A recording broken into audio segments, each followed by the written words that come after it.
Hoxe imos comparar 3 variantes do peso morto, uns dos exercicios máis completos para gañar forza e traballar toda a cadea posterior.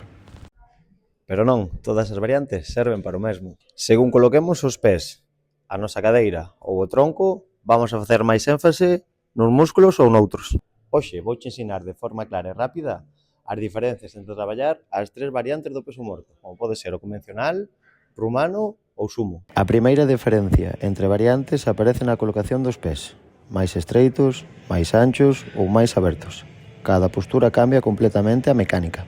Todas as variantes comparten un principio común, manter a columna estable e empregar a cadeira como motor principal. Agora que temos claras as bases, imos ver as diferentes variantes e os músculos que traballan. Comezamos polo peso morto convencional, a variante máis clásica e completa.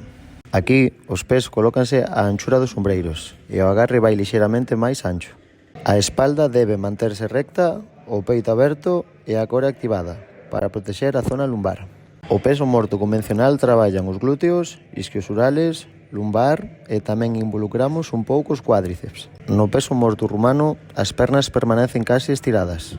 Hai unha lixeira flexión, pero non baixamos como no convencional. A clave é levar a cadeira cara atrás mantendo a espalda recta. Isto aumenta moito a tensión nos isquiotibiais. O rumano é unha das mellores variantes para traballar isquiotibiais, glúteos e lumbar dun xeito moi controlado. No peso morto sumo abrimos moito máis as pernas e colocamos as puntas dos pés cara fora. Con esta postura o tronco permanece máis vertical, o que pode reducir a carga sobre a zona lumbar. Aquí traballan especialmente os adutores, os glúteos e a espalda. É unha excelente opción se tes boa mobilidade de cadeira. Cada variante ten o seu propósito. Proba as 3 e escolle a que mellor se adapte ao teu corpo e ao teu obxectivo. Se che gustou este vídeo, déixame un comentario e subo máis contido así.